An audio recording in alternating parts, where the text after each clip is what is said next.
Also, can we just take for a second to appreciate that the people at Breitbart News literally do not know the difference between the words fact check and getting caught lying? No.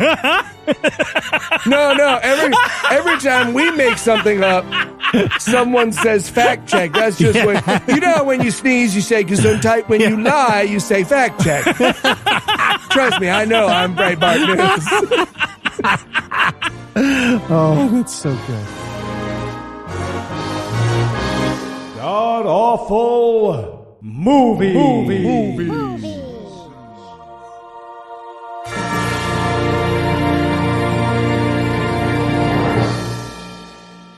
Welcome back to the GAMcast, where each week we sample another selection from Christian cinema because they have to let us. They can't stop us. They've tried. I'm your host, Noah Lugeons. Heath is still on vacation, but sitting 900 miles to my northeast is my bad friend Eli Bosnick. Eli, how are you this fine afternoon, sir?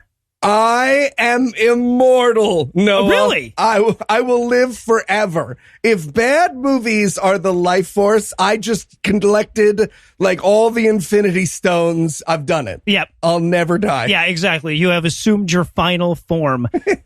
Also joining us today is emergency guest masochist and host of the Opening Arguments podcast, Andrew Torrez. Andrew, welcome back.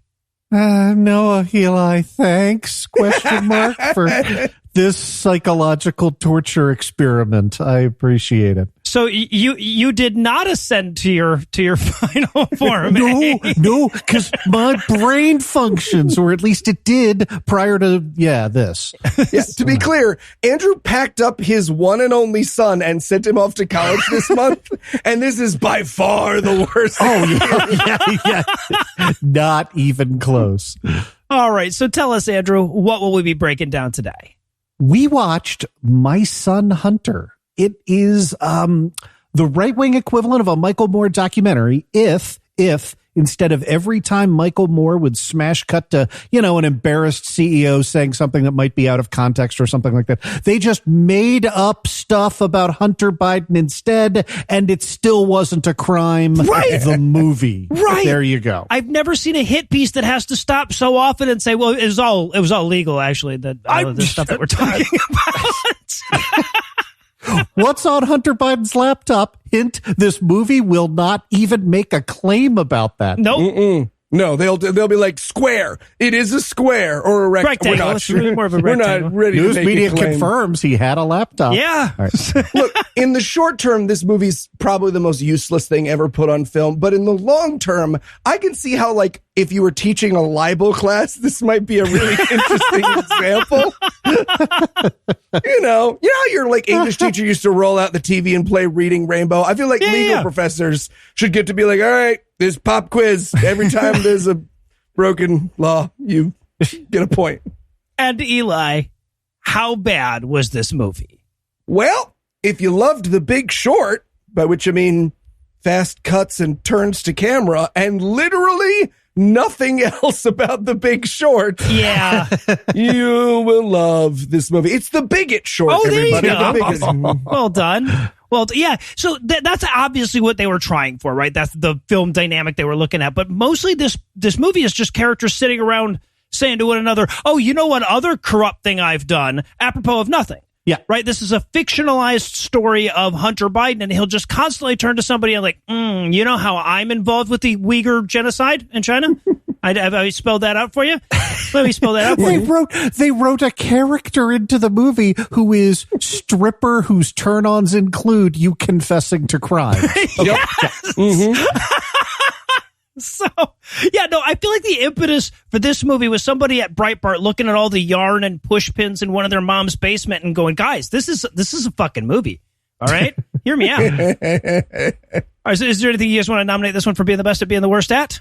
Okay, I'm going out on a little bit of a limb here, but best worst, drugs. Yes. Now look, I need to be completely upfront here that 100% of everything I know about drugs is falling asleep opposite Noah in an underground hot restaurant in New York City. Okay. But even then, like, some of the things struck me as a little weird. Like, hey, maybe some more cocaine will help slow down your heart. I don't know. It's just, yeah. We might as well watch Hunter Biden make himself a cocaine sandwich at some point during this movie. All right, so I was going to go with best worst impersonation, goddammit. There is not a person on this record or indeed listening to this record that could not have pulled off a better Joe Biden than the guy that they hired to do it. Yeah, it's as though they were like, hey, you do a Joe Biden impersonation. And he was like, yeah, he's the one who played Fraser Crane, right? And they were like, I'm already not listening. Yeah. And I'm going to go with best worst. No, you are. Right? Oh, God. Yeah. Poor Eli, he's got a cold, but he's gonna power through it. Goddamn, for the sake of this movie. This movie reaches such levels of no, you are that at some point all of our notes just devolve into like, really. Well, so over and over again, they keep trying to imply that Joe Biden and Hunter Biden did exactly the shit that Donald Trump did publicly, to the point where there's parts of my notes where like, okay, you're doing this shit on purpose now. Oh, right? yeah. You guys want me to teach this in a law school class on defamation? I think this should be taught in a university psychology class on projection. Right. Oh, man. All right, well, I'll tell you what, we have a Dante-esque descent into bullshit ahead of us, so we're going to need a quick break to don our spelunking gear, but we'll be back in a hurry with all the conspiratorial nonsense of My Son Hunter. Nope. Still too long. Really? Yeah.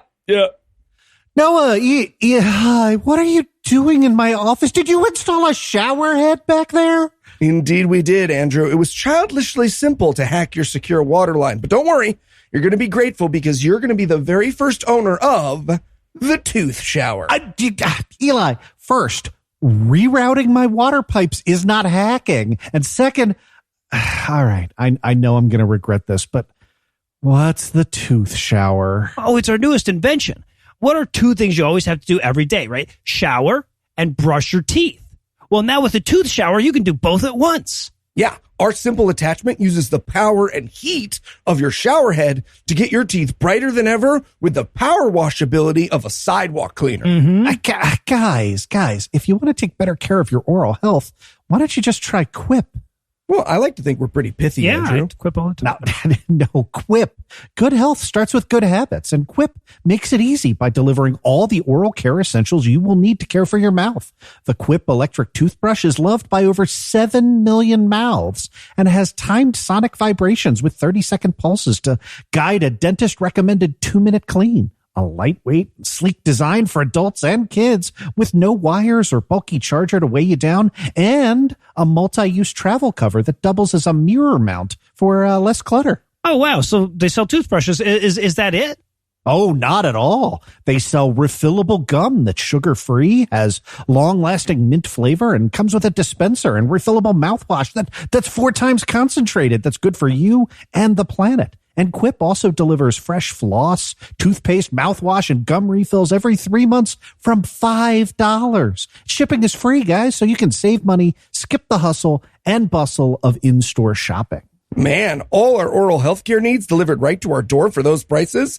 That does sound good. Where do I sign up? If you go to getquip.com/awful right now, you'll get your first refill free. That's your first refill free at getquip.com/awful. That's spelled GETQUIP.com/AWFUL. Quip, the good habits company. All right.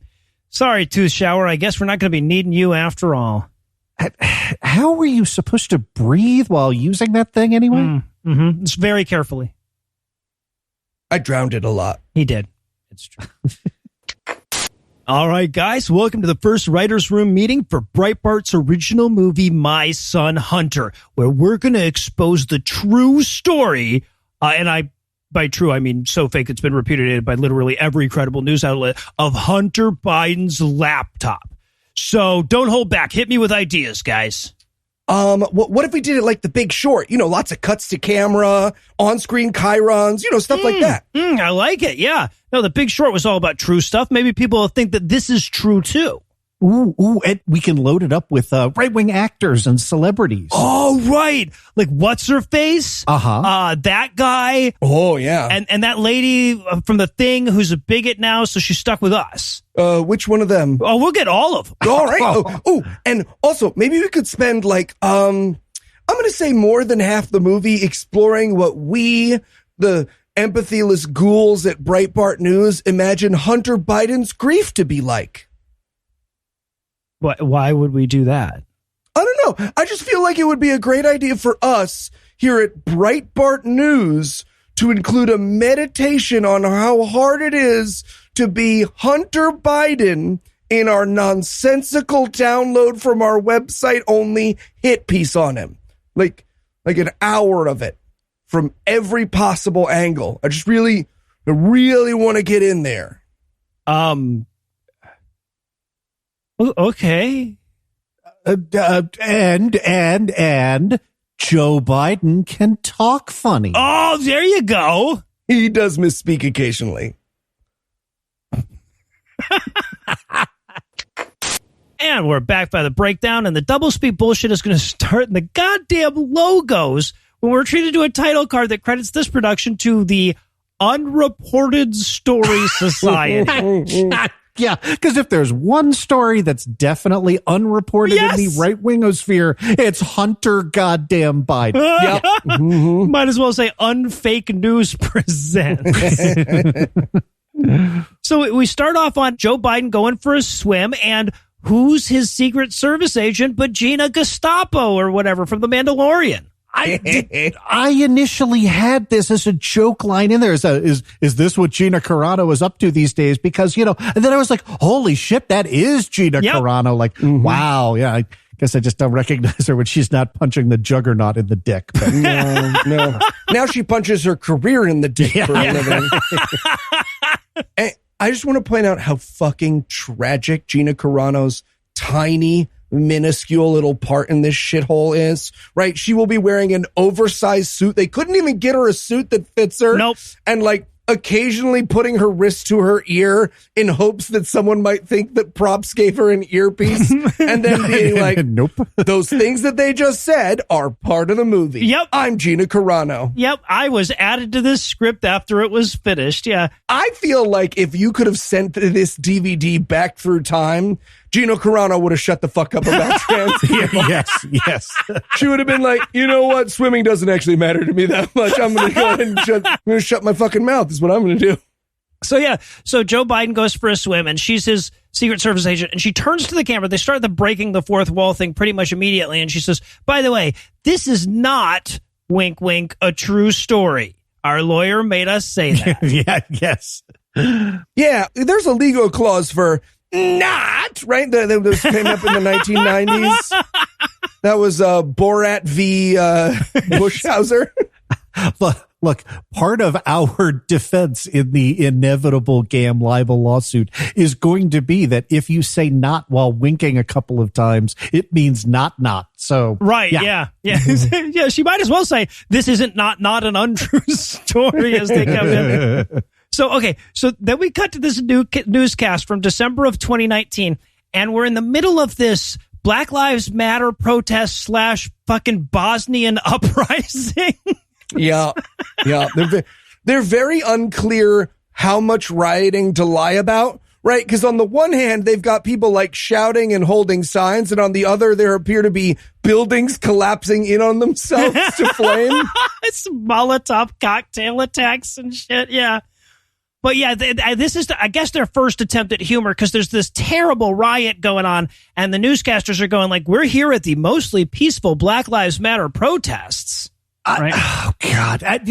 And just watching this in 2022, nobody else watching this movie other than the three of us is going to say, you know what's weird? Now that Trump isn't president and sending out literal brown shirts to use Gestapo tactics to break up protests, all of a sudden seems like we have a lot less violent protests these days. So weird. That's weird. What a crazy, weird happenstance. Must have been a countrywide training or something that they all went through at the Antifa convention. But the movie's opening statement, let's be clear on this, is the news is in on it. They're lying. It's fake news media. Bunch of bullshit. Classic Jewry. Yes. So we're going to meet our main character here. Well, one of our main characters. This is Kitty. She's at the Black Lives Matter protest with her friend Lorenzo, and they wander off, and she's like, This is an actual quote from the movie. I think I've got a viral video. I think I'm going to trend. And I'm like, Breitbart's idea of how the kids these days talk. Oh my God. I want to talk to the person who wrote that line forever. Just be like, okay. And what's a Twitter? What's a Twitter? That there's a viral tweeter. Go to the follow blue check. Yep. So, yeah. And of course, her friend is like, no, you can't post this video because we have to pretend that these protests are peaceful. That's why literally all the human beings at them are in on this, this whitewash, which is why the people at Breitbart can't actually find footage of any of this shit happening. Yeah, I wanted her to be like, oh, and actually, while you're deleting the videos, will you delete all the videos of all the crazy shit we believe? Yeah, get the reptilians and the Jew lasers. Right, yeah. Put them all on there. Yeah, the friend says to her at this point, she's like, we have to choose truth over facts. And this is the first time I had the whole, no, you in my notes, right? It's like, no, you're the side that coined the phrase alternative facts. What the fuck? On Inauguration Day. Right? Like, that is out there. of the fucking box. Yeah. So, okay. So now we cut to LA, which is apparently where we already are, right? Unless this woman lives in one city and works in another. Yep. Right. So we cut to LA and Hunter Biden is showing up at this nightclub. If this were not a movie produced by crazy people, this is Donald Trump Jr. Right. Like again, you are. Yeah. You are. I wonder if there's a prominent son of a famous politician who is well known for being coked out on TV every time he shows up and also has $1 billion to throw around. No, it's definitely the son of the guy that rides Amtrak to work. Right. Yeah. Yes. Yeah. No, it's Hunter Biden, that famous party animal. Right. Yeah. Their image of Hunter Biden in this fucking thing is hilarious, though, right? He's just constantly just building igloos out of crack. It is a Hunter S. Thompson Biden. Yes. Yeah. Mm-hmm. Excellent. Also, like, it's great because, like, these are the idiots who watch, like, Wolf of Wall Street and are like, good, that is what I want from my life, right? Yeah. So they are constantly showing him partying with beautiful women, but then they're like, but it's bad. But in a bad way, yeah. Yeah, no, and so he walks into this nightclub. They are desperately trying to recreate the Copacabana long shot from Goodfellas here, but they've got like 16 people in this club that's supposed to be hopping, so you can see them just moving from one side of the room to the other so they can also be over there. Yeah. He also does this thing where he like walks through the club to the VIP room, but on the way he passes the special VIP bathroom, which is for Coke. And I was like, I don't think the VIPs have a VIP bathroom for Coke. I think they just get to do Coke in the normal place. Right. They can just do the fucking Coke. We're doing Coke in the bathroom because we don't have a Coke location. Right, Bart? I have so many questions, but not now, after the recording. So yeah, but he walks into the VIP section and he's like, it's time to fucking party. And the title comes up. And then, so a lot of the decisions in the production of this film were obviously Breitbart executives going like, and then all the women can be in their underwear, right? In this scene too. I think probably the hardest artistic decision was whether or not they were going to go full topless for this movie. Yeah. Right. Because on the half of the writers' room that are violent sexists were like, we want boobies. And then the other half of the room that were insane, Christophiles were like, make them wear the bathing suits from the 1800s. And this movie is the compromise. You get the mashup. Yeah. I mean, look, this is what happens when the only people you can recruit into your writer's room have been homeschooled since birth to believe that anything other than the missionary position is how you let Satan into your thighs, right? It is just nonsense. Yeah. So we cut through a stripper's dressing room and Kitty is here, the girl who had the viral video and was going to trend with one of those Twitter hash browns or whatever. Mm-hmm. She's like getting ready to go on stage, right? Yeah, she's going to strip for us. And she turns to the camera and she says, don't judge me. And I wrote in my notes, lady, I judge you so much more for being in this movie than I would for being a stripper. Yeah. Ma'am, you have no idea how much I admire strippers. Yeah. Period. And also in comparison to you. Yeah. Right. Strippers are downright neighborly, ma'am.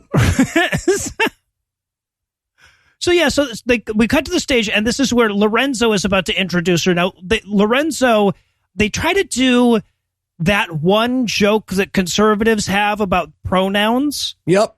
Right? That only joke, but they fuck it up. Mm-hmm. But at any rate, but Lorenzo is, I guess, the stripper MC. I didn't realize they had MCs at strip clubs, but I guess they do. And then we watch Kitty dance around in her underwear for a bit.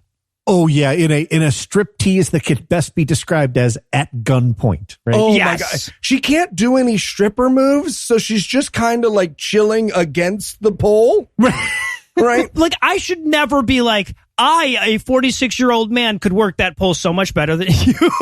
And you could. And I should never be like, a 46-year-old straight man, would rather watch Noah work that pole. Definitely. 100%. Yeah. You know what it looks like? It looks like, if you can imagine me as a kid in 5th grade climbing the rope in gym class, that's how she's looking, just like, I can't. Presidential Fitness Day was the worst. See, I love that because I weighed like 14 pounds, so I could just keep doing pull-ups all goddamn day. I was like, I'm only lifting 14 pounds here, guys. That's pretty easy. I'm doing the stretch to the Snickers bar I brought with me to gym class. Yeah, there you go. So, okay. So then they move the party. He stops. He's like, hey, guys, I just got word that the party's moving to my hotel room, apparently. Right? Question, and I don't know that this matters, but what are the logistics of moving from a sex club to a private hotel? Is that a party bus situation? Do you break everybody up into Ubers? So that's interesting. Yeah. So, okay. So then we cut to his hotel, which is the Chateau Marmont, just where John Belushi died. I saw that and I was like, oh, that's where John Belushi died. And then the fucking movie goes, this is where John Belushi died. And I'm like, I feel bad for knowing that now. Yeah, stupid. Noah looks up other facts about that place, so he doesn't have any. 1,600 square feet. That's my new fun fact. Yes. But the key here is that Hunter is partying very much. This is the first time that we start to get an idea of the sort of Big Short isms that they're trying to get in here, because this is where we get the cartoon of Hunter Biden's heart as he does more and more cocaine. Okay. Please, Eli. No, me and Andrew share questions here. We'd like to turn to our resident drug expert, Noah Lugeons. He does some coke, the cartoon heart speeds up, but then he does some crack to slow the cartoon heart down. Yes. Does crack slow your heart down? So, no, it is. In fact, it doesn't. And it's also not, generally speaking, a party drug. Generally speaking, people don't go to a party and smoke crack. Yep. It doesn't strike me as the kind of thing that would come out with, the red wine you got while traveling that summer. Oh my gosh, Brittany, you look so amazing. It's so wonderful to see you. So there's like hummus and dip over there. You can drop your dish over there. And then also there's a crack pipe.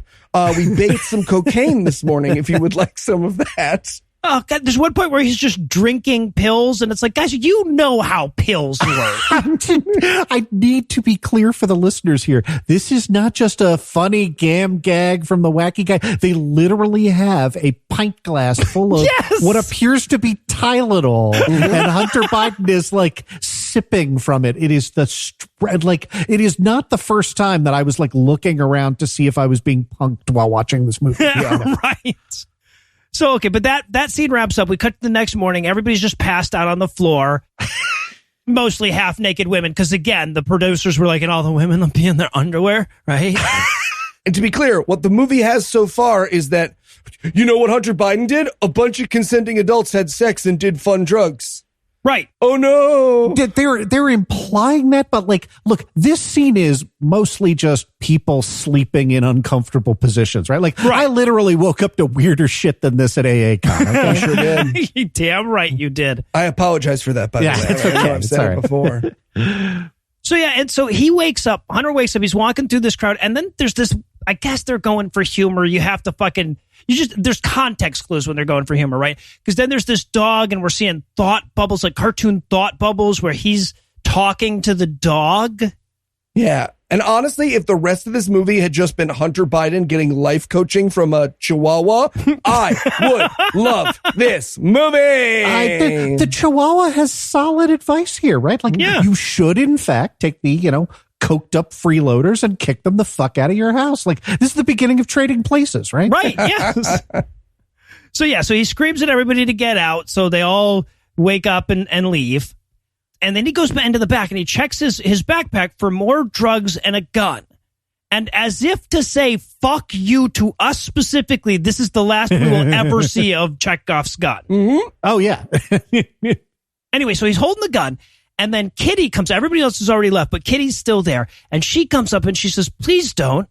But he's not like holding the gun in a suicide-y type way or anything. He could be just checking to see if the safety was on. Right. But anyways, she's like, you don't want to kill yourself. He's like, no, I want to drive recklessly in my inebriated state. Yeah, he goes, I don't want to kill myself. I want to drive. And I wrote in my notes, cue the start of a racing movie. Please cue the start of a racing movie. That is dialogue from Gone in 60 Seconds. Yeah, I think so. Just to be clear, yeah. But then he drives out to a tent city. Lots of open fires next to cardboard homes there. Yep. But I guess he's out to buy some, not just regular drugs, but homeless drugs, right? The hard shit.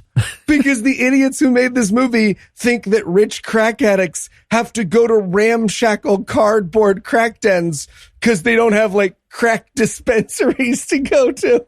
I think it's just like they have to show Hunter smoking crack because, it's the Democrats that smoke the urban drugs. Right. Yeah. Exactly. Also, just a tiny acting choice I need to talk about. The guy who plays Hunter Biden, after he buys the drugs, takes the drug dealer's hand and brings it to his lips as though he was greeting a duke or a queen of some sort. Mm-hmm. I just wrote in my notes, cool of that crack dealer to let him kiss his hand at the end of their transaction like that. And also, and I have to point out this little wardrobing choice, the crack dealer in question is wearing a bandana over his face like he's robbing a fucking stagecoach. What the fuck was that? I was sure that was some kind of random anti-mask commentary. But as long as we're here on casting choices, like this was right about the time of the movie in which I thought, if we could have just snuck one person into the writer's room, we could have gotten them to cast Stormy Daniels as Kitty. And then this would have been the greatest piece of performance art in the history of humanity. Yeah. Pretty fucking good. Yeah. So he goes back into the car and him and Kitty start talking about their daddy issues together. Sure. And this is the first of many times where we're really going to dwell on the fact that Hunter Biden has kind of a tragic life story to begin with. Why would you use this in your hit piece? This is the definition of a hit piece. You don't need to do this. You're the definition of soulless ghouls, Breitbart News. You're possibly the worst non-murderers on the planet. Yes. You don't need to be like, guys, let's point out this guy who we made an entire movie of lies about has had a really tough life first. Yeah, right. So he starts talking about how his sister and his mom died when he was just a boy, and then his brother died just a couple of years ago of brain cancer and all of that. And then of course he finds some floor coke and he's like, oh good, more coke, and he snorts some floor coke. Okay, so Noah, is floor coke a thing? Is there like a 5-second rule associated with that? It feels like there should be a 5-second rule. There is no 5-second rule. Yeah, Andrew, I'm gonna tell you there is a infinite second rule. If right now my ceiling opened up and a pouch of Coke fell into my extended hand, I would begin to snort it as we record this podcast. But how do you stop yourself from snorting? I don't know. Dog hair and Cheeto dust. Sometimes you got to snort a little bit of Cheeto dust, man. That's like want to make an omelet? You got to snort some dog hair and Cheeto dust. So much from this propaganda there film. You go. Okay, yeah. So and then he says he's like, and after my brother died, I had sex with his wife, and of course this is supposed to be a dun dun dun kind of a movie moment, but like. That's actually demanded by the Bible. You're actually required to do that. You're not allowed to spill your seed off to the side when you do it either. Also, Breitbart, know your audience. A lot of people with their arm around their cousin watching your movie. Okay? Dr. Oz says that's fine. Yeah. So he's like, I want to leave. I want to wander around and do a walk and talk. And she's like, really? We've got walk and talk money. He's like, yes, we do. And I want to show it off. Yeah, no, it turns out we embezzled a bunch of that wall money. You'll find out later. Yeah, so he's stripping his way through the hotel because he wants to go for a swim. And to give you an idea what a party animal is, he's going to jump into the pool with a lit cigarette in his mouth. Yeah. Right? Really wanted him to come out of the water and be like, oh, man, I've wrecked the pool for an hour and a half now. Just the rest of the movie is him fishing out tiny little bits of tobacco. Yeah, right. Stupid badass jumping into the pool with my cigarette move. But just as he does that, of course, Gina Gestapo comes in and she's like, we need to talk with you, Hunter Biden. Now, to this point, Kitty, the sex worker / stripper / therapist. The exposition stripper. Yes, yeah. So she, at this point, doesn't know who he is, right? She just knows he's rich and important or whatever.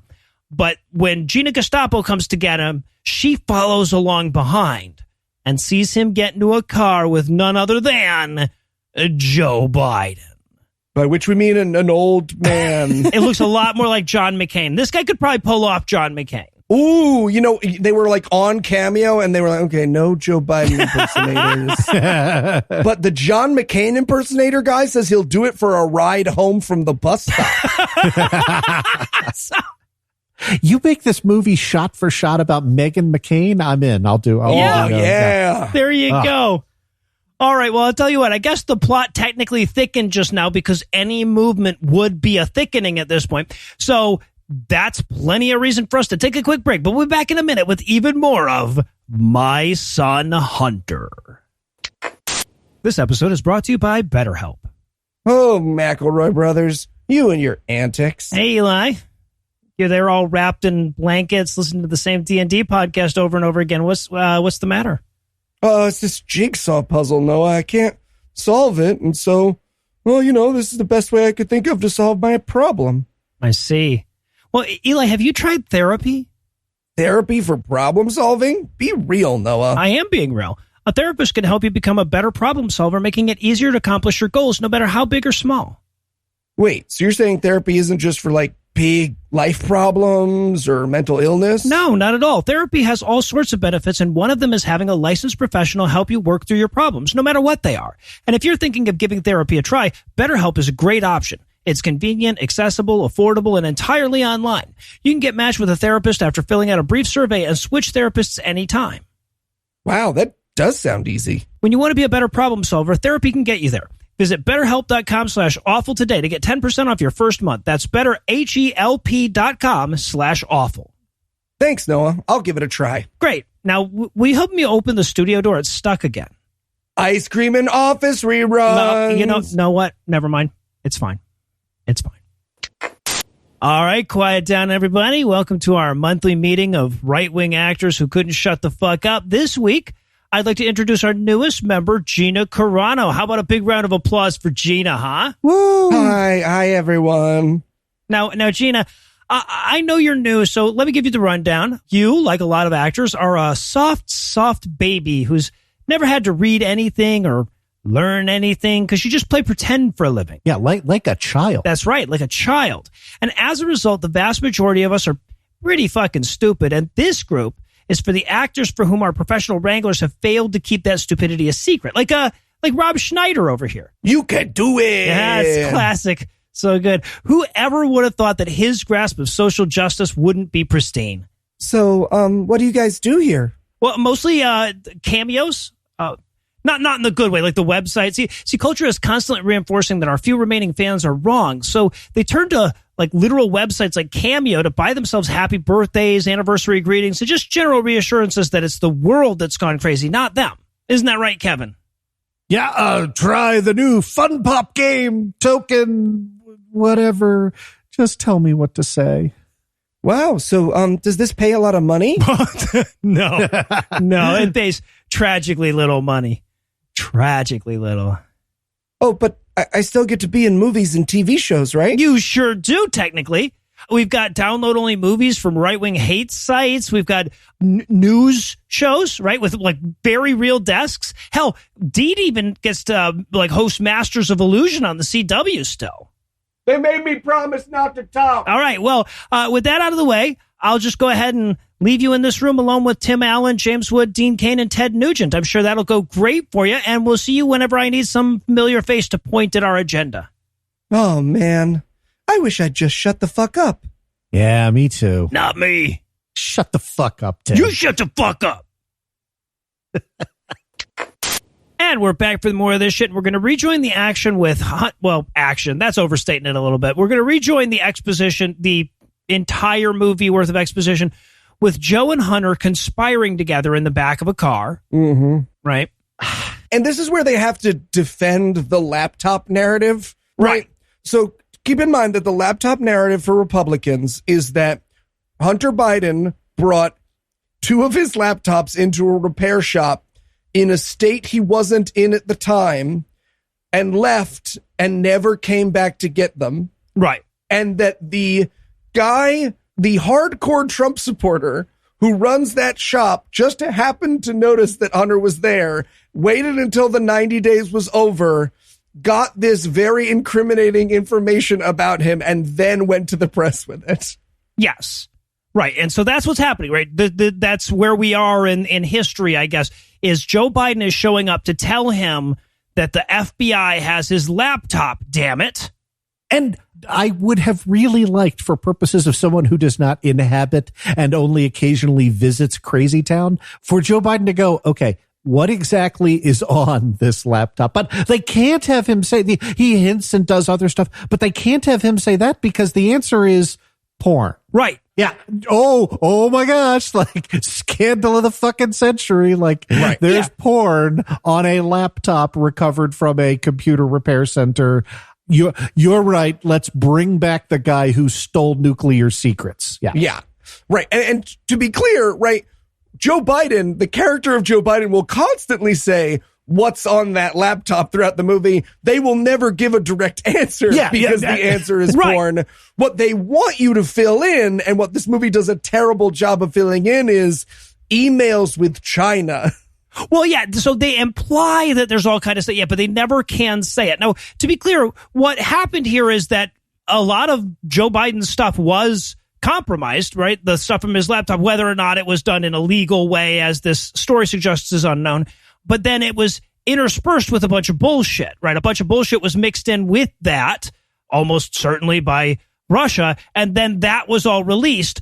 The Washington Post got suckered into reporting on it at first, and then everybody else in the goddamn world was like, no, that's Russian propaganda and bullshit. And then the Washington Post was like, oh, right, it was bullshit. Yeah, and just like, to be clear, the source we have for this being a legitimate way of finding things is that this hardcore Trump supporter who is visually impaired was like, yep, I'm pretty sure the guy who walked into my store and just delivered me this cash cow of a mix of fake and real hacked information was Hunter Biden himself. I recognized him by heart feel, I guess. Yeah.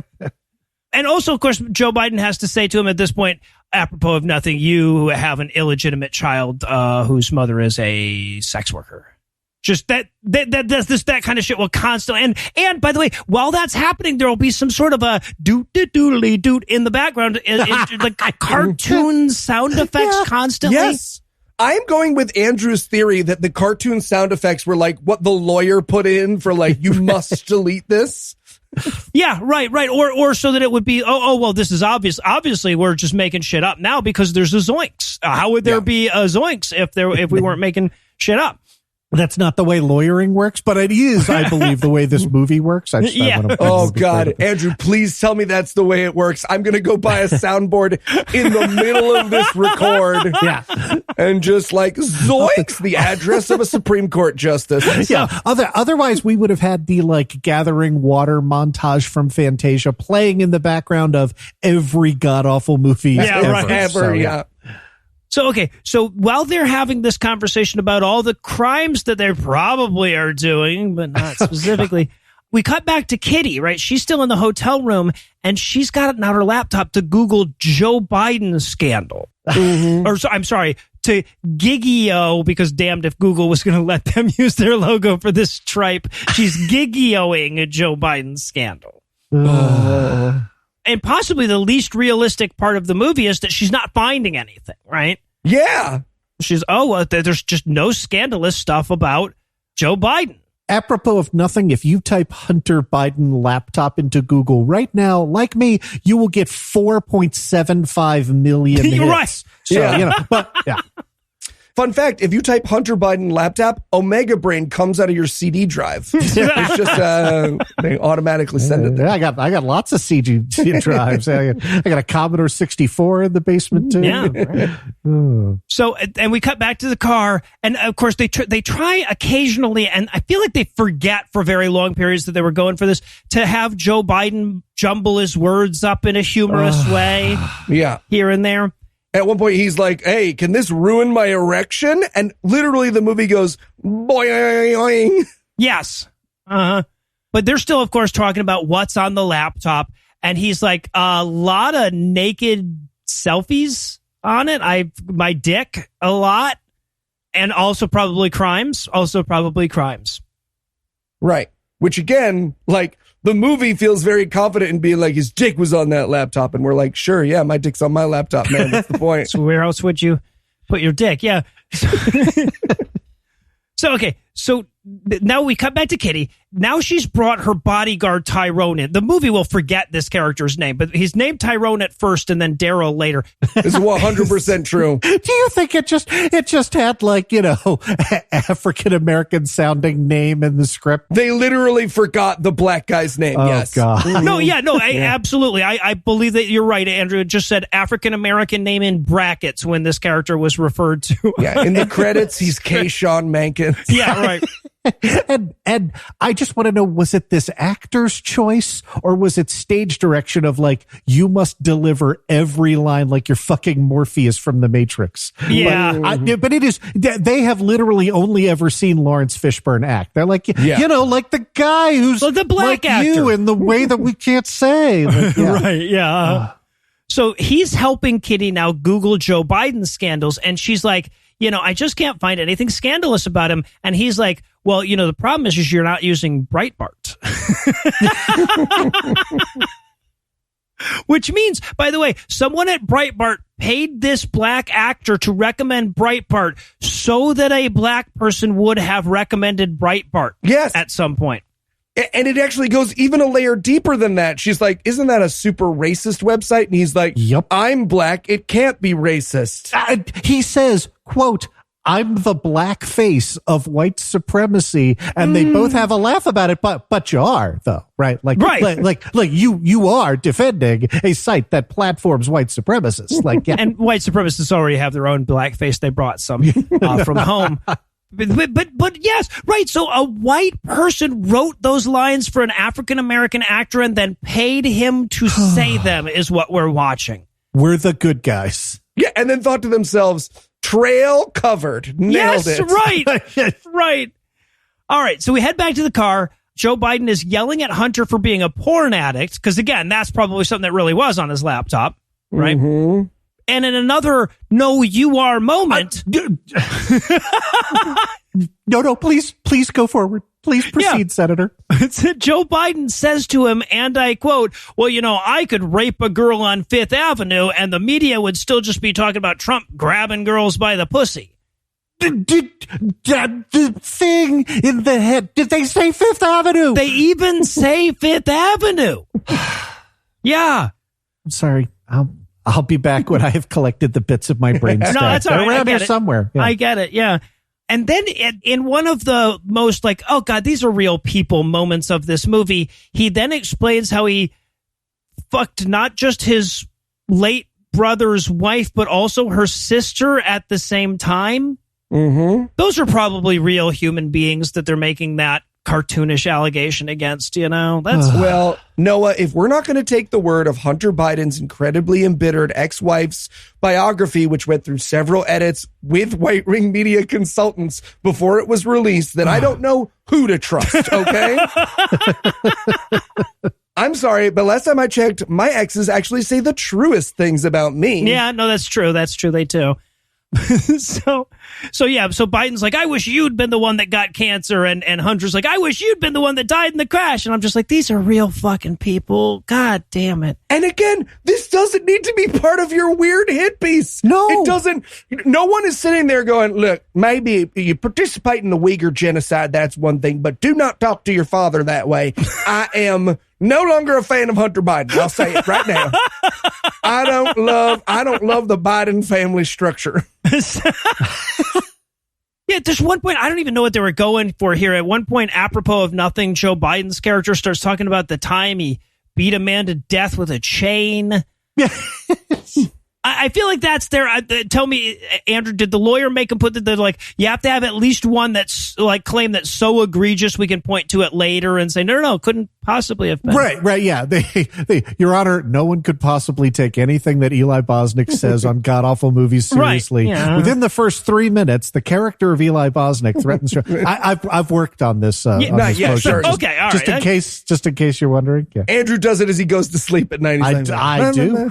Yeah, no, honestly, I'm only asking the question so that I've been paying attention in the training videos that you send us. Appreciate it. There's also another one of these, like, we're being wacky moments where Joe Biden's like, well, at least tell me that you're not still using drugs. And he's like, no, Dad, I'm off the drugs. And then the words fact check appear on the screen real big. And there's an alarm that's really far too loud compared to the way that the rest of the movie is dubbed. Also, can we just take for a second to appreciate that the people at Breitbart News literally do not know the difference between the words fact check and getting caught lying? Right, yeah.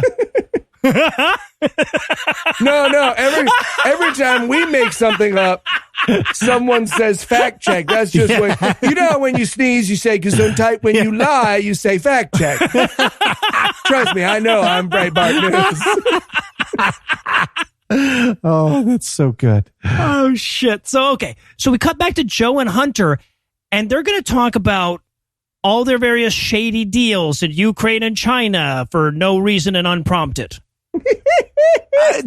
The line is, Dad, I did a lot of deals with foreign agents and their governments since the movie defending the guy who stole our nuclear secrets. I know. At a certain point, they're going to talk about him stealing nuclear secrets, Andrew. You just wait. Sure are. Right. And he's like, and of course, Joe Biden's like, hey, wait a minute. That laptop doesn't have anything that would incriminate me on any of those deals in Ukraine or China, does it? He's like, no, we never used your name, which is the only reason that there's no evidence that what we're claiming in this movie is based in truth, because we didn't use your name. Yeah. Now, keeping in mind, of course, that it's not illegal for Hunter Biden to do deals in China and the Ukraine while his dad's vice president. No. Right? So, okay, yeah. So it's just to be clear. All right. But then we cut to Ukraine to show just how shady Joe Biden really is. This is Gina Gestapo, like, turns to camera and says, let me clear up a few things on this Ukraine deal, and then pulls out the yarn and the push pins and goes to fucking town. She starts with Viktor Yanukovych, and I'm sitting there going like, that's where you want to start? You don't want to start with how Yanukovych got elected, say, by having Paul Manafort, your guy's fucking campaign manager, go over there and get a pro-Russian stooge elected president of Ukraine, I don't know, as a training run? Like, yeah.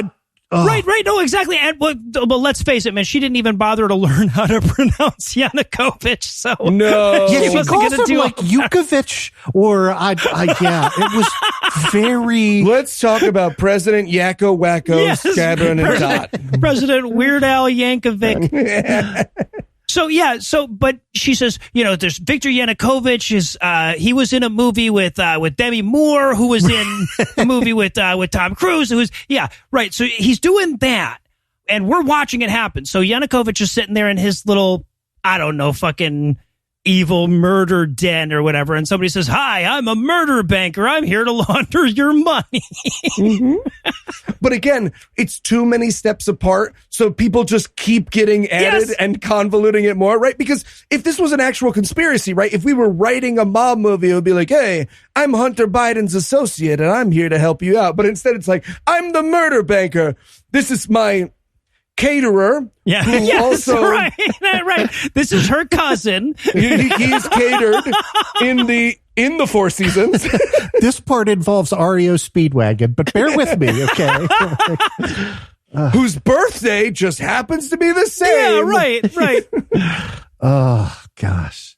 Yeah, and of course, this all ends in a sequence where Hunter Biden, Viktor Yanukovych, and some other Russian oligarch are all like fuck monologuing and conspiring together.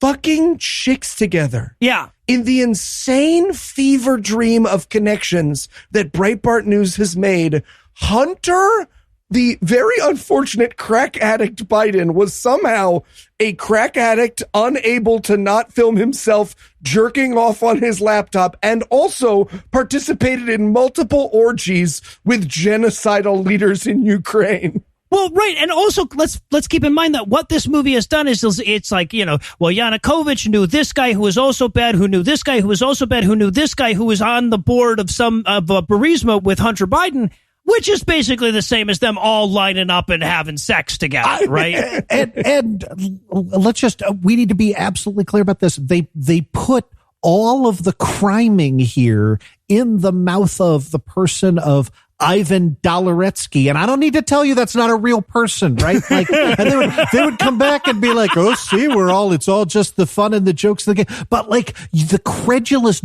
dipshits who are watching this are supposed to think that was an actual person, right? Oh, very much so. Yeah. And of course, the Gina Gestapo finishes this all off, and I'm just like, oh no, this is way better than a title role in a Mandalorian spinoff. It's a great life choice that you made, I bet you. You did it. Good for you, girl. Good for you. She could have been Thunder Punch Forever, or whatever the hell her character was in Deadpool. Just time traveling Gina Carano tackles herself. No! I demand to be second fiddle to Ryan Reynolds for life. So then we cut to Joe Biden making shady deals in Kyiv. They've spelled it in the imperialist Russian way. I feel like they should have talked to their handlers and been like, "Hey guys, that's really pretty much the only people who are pronouncing it and spelling it that way are the ones genociding that country right now." And they were like, "We said call it Kiev." And it's like, okay, we'll call. All right. And this plot point is, I put all of that in scare quotes, but is Joe Biden, the famous head of a criminal family of real estate moguls tossing around $1 billion in loan guarantees because, they've got that. And you're like, Well, right. So, and what they're saying is, well, there was $1 billion in aid to Ukraine, but Joe Biden was making it contingent on like a favor from the Ukrainian president. And I'm like, your guy got impeached. We have him on tape. He did exactly the thing that you're saying that you are implying that Hunter Biden half did on Joe Biden's behalf. With the words, "First, you have to do us a favor, though." End of quote. Yeah. Yes. Yeah. I think it is literally for this purpose. I think it's so that this movie is intended to confuse Uncle Frank. Yeah. So that when you are talking to Uncle Frank and you go, "Oh no, he was actually on tape saying that," and he's like, "No, that was Joe Biden." You're right. Wow. And so that young person will be like, "You're an idiot. I'm never speaking to you again." Yep. And then the movie says, yeah, your friends and relatives will call you idiots and never speak to you again. And you'll be like, that movie was right. Right. Yeah. Nailed it. We cut back to Hunter and Joe in the car. And this is the actual line that we get. Joe Biden turns to Hunter and goes, "So let's talk about our Ukrainian quid pro quo. So, I would like to exchange goods or services for sexual favors, please. One, drugs, please." Yeah. And apparently, I think they're going for, I guess probably at some point, Joe Biden said quid pro quo or something, because they keep coming back to the mispronunciation of quid pro quo. Okay. I'm going to throw this out there. It's a Hail Mary. I don't think anyone at Breitbart News knew which exactly quid pro quo. They were like, there was a big fight in the writer's room. One was like, quick pro quo. And the other was like, it's quid prac croup. And like, this movie was the compromise. That's my guess. We're going to use everybody's pronunciation once. Yeah. Okay. All right. But yeah, he's like, don't worry. The media is helping us to pin all of our Ukrainian misdeeds on Trump. Yeah, and let me just say, it's really convenient that they're doing that because he happens to be doing all those things. Right, yeah, exactly. It's working out great. So, all right. So, meanwhile, fucking Tyrone is Jesus Christ. Speaking of Tyrone is explaining the concept of nepotism to Kitty and why that would be bad. I'm sorry. This was the point in which I stopped being able to write notes, and I was like, I have to fucking tap out, guys. Like, the line was, nepotism is when you use political channels to benefit your own family. That was delivered in the Morpheus voice. Yes. Yes. Yes, and Andrew Torres's next three notes are ha ha ha ha ha ha ha ha ha. I was picturing like a Joker situation where Andrew's skin had been bleached and Smile started to play. He starts dancing down the stairs through the Breitbart so office. Serious? Yeah, can't we please just get, I would have given every dollar I have ever or will ever make in my entire life to just smash cut this up with Kellyanne Conway sneering in the Oval Office going like, oh, the Hatch Act. Yeah. Let me know when the sentence begins for shilling Melania's line of clothing, for which Trump's Office of Legal Counsel recommended that she be fired. Yes. Right. Your guys looked at this and was like, come on, even for us, like, this is like the head lawyer at the Legion of Doom being like, all right, come on, we're kicking you out of the floating skull for that one. Also, you got to get rid of the Riddler. All right. He's just a guy. He's just a mentally ill person. Yeah, and there's also this great moment where, like, Tyrone starts to narrate a thing, and then Gina Carano cuts in, and she's like, no, motherfuckers, I'm the goddamn narrator here. No, hey. So, I did not give over my entire career over a Twitter fight to be out-narrated by some guy whose name we can't remember in the movie.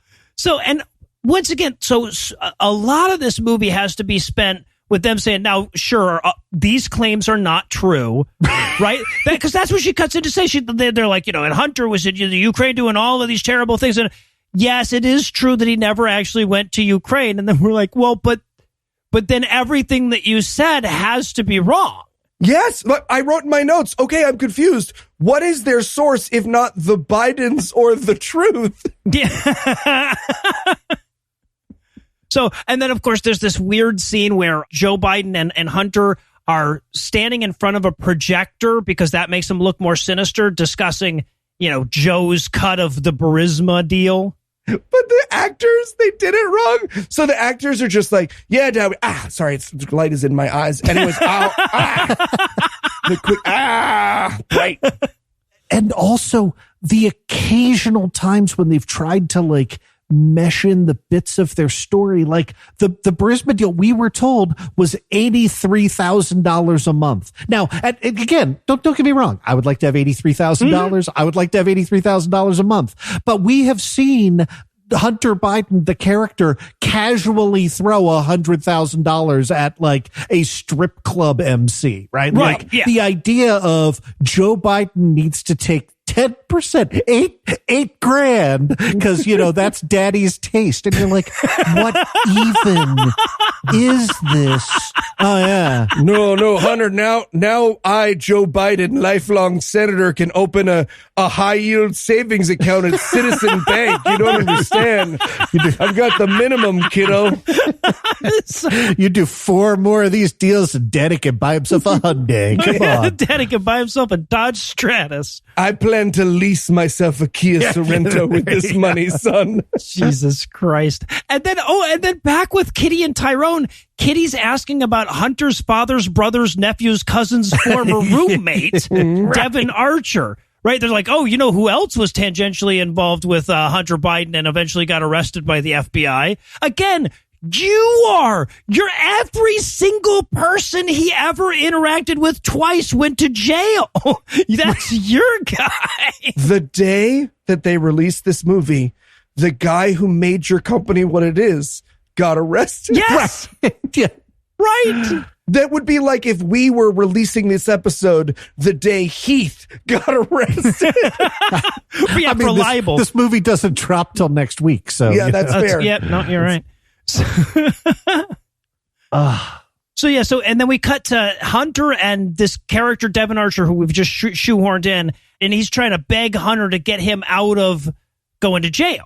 Right now, the implication here is that Hunter is going to use his influence with his dad to get this guy off of crimes that he did. But then, even in the movie, that doesn't happen. Right. Yep. It's your move. You did not have to write in here and then he went to jail. And I'm just sitting here thinking, like, come on, even one of you, like, motherfuckers is not sitting there watching going, wait a second. If the Bidens control the media and the Justice Department, why did they arrest Hunter Biden's best friend, business partner, Archer pal? Well, no, they're the head of all those things. They're just not good at it. Yeah. Okay. So, and again, your guy literally promised people pardons in advance of their crimes. If there's a pardon list, I'd like to be on it. That is, by the way, the savior of this movie. Right, yeah. Will utter that line. Mm-hmm. Yeah. They're like, oh, and also Hunter Biden. Sorry, we're not done saying you are yet. Hunter Biden has several connections to Russian spies. Yes. Right. Your production company has several connections to Russian spies. It's entirely possible a Russian spy wrote this scene of the movie. Like, there's a non-zero chance that, like, it was a little awkward in the office that day for the Russian spy when they showed the movie and all the people were like, hey, Vlad, you know we don't mean you, right? Like, we love you. We're just doing the... And he's like, no, it is okay. It's okay. You got to do what you got to do. Oh, and we see the Russian girl in this, that I don't know, the point of connection between him and Kevin Bacon. Her fucking Russian accent is downright Herculean, okay? Oh, It yeah. was Will Jesus wonderful. give you candy? Also, just another tiny, beautiful moment of cluelessness. So the Russian spy that they're accusing Hunter Biden of knowing is a lesbian.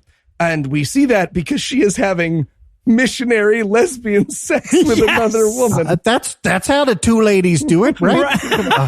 No, they're scissoring. And of course, yes, she gets a phone call mid-fuck and answers it mid-fuck. Mm-hmm. Yeah, could have had her doing anything. The fucking pervy-ass production company's like, but she'd be in her underwear, right? Would she be in her underwear kissing another girl, though? Why is half the writer room crying? And again, I realize this is not funny, but I just need to say, Donald Trump Jr. met with members of the Russian intelligence community in Trump Tower in the middle of the 2016 presidential campaign. You do not need to invent like, well, maybe there was this connection to Hunter Biden. Yeah. It's all right. And of course, we're just bouncing. This movie is still, in terms of what's actually physically happened in the film, Joe Biden's still sitting in the car with Hunter, and the girl is still sitting in the hotel room with Tyrone. Like, no one's moved since the end of the first act, right? We've just been flashing back. And we are several doodly-doos in. Yeah, that's right. Right. Nested doodly-doos. At this point, you can see the actors getting nervous. They're like, the whole movie's not in the car, right? I saw on the shot schedule that we're not here tomorrow. So they have to. But is that another doodly-doo? Is that a in doodly-doo? But then they have to get to like what they think is the checkmate in this whole argument, right? Which is that Joe Biden pressured Ukraine to fire a prosecutor who was investigating Burisma. And they actually play the real clip at the end, although they play it, edited like Nancy Pelosi blinking uncontrollably, right? Yeah. It's great. But this is the worst bit of propaganda in the movie because it is adjacent enough to the truth. Yes. That it might fool somebody. So here's what actually happened. Acting at the behest of the White House, with full authorization from the White House and Congress, Joe Biden did threaten to condition U.S. aid to Ukraine on the condition that the new president, right, not the guy, their guy got into office who turned out to be a pro-Russian stooge and fled the country and now lives in Russia, right? But the incoming new president, Poroshenko, fire the corrupt former prosecutor that their guy put in place who 100% was not investigating Hunter Biden. At the time, right. So all of this meant to be quick pro quo, this is, you have to fire the guy who is not indicting my son, not investigating my son for somebody who's less corrupt, who might, right? It's the opposite of nepotism. Well, yeah, and let's keep in mind that not only was Joe Biden acting in accordance with bipartisan foreign policy from the U.S., but also the European Union wanted this guy gone, the World Bank wanted this guy gone, the IMF, everyone had said, hey, look, this guy is absolutely corrupt as all fuck. He can't be your lead prosecutor on any damn thing, right? So, yeah, everybody was in on this one, apparently. Yeah, in order for this to be corruption or quid pro quo or nepotism or whatever, it has to be sort of like a poorly thought out sci-fi film, right? Like Biden was like, no, in the future, this prosecutor will come after my son for his Ukrainian deals with China to massacre the weak. Yeah. Right. And of course, as soon as he says oh, there was nothing wrong with that, the fact check thing blares onto the screen again. It says, and it actually says it, they write out the words quick pro crow. Again, writers meeting fist fight. I'm telling you. Okay. Yeah, no, that makes more sense than anything else.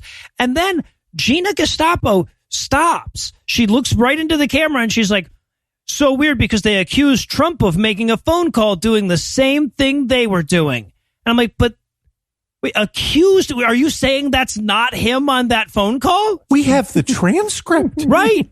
Your guy released that because he thought it would help. Yes. That's how bad it was. Right. Yeah. Is Donald Trump in on the conspiracy against Donald Trump now? Just Donald Trump walking backwards in an oxygen mask. No, trust me, this is all... Me and Robert Pattinson have a plan.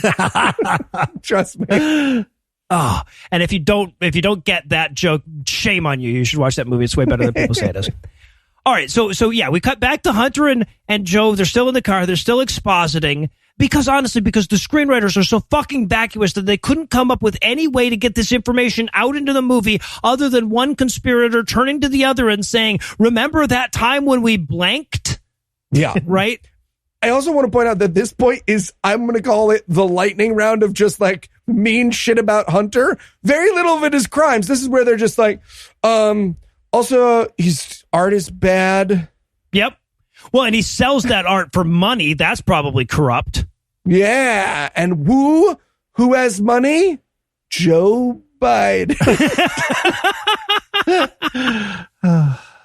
But yeah, and then but just then Joe Biden gets a call and they try to do this gag with, oh, he's so old, he doesn't know how things work. So he's got his cell phone upside down and he's like, I can't hear a thing. And then Hunter's like, you've got your phone upside down. But the writers don't know how technology, you would obviously be able to hear your fucking phone even if you had it upside down. I mean, yeah, fucking duh. Also, they just need to pick whether or not Joe Biden is a international mastermind behind billions of dollars of aid or a bumbling old man incapable of speaking English. Right. Because they switch between sentences what they think he is. Yeah.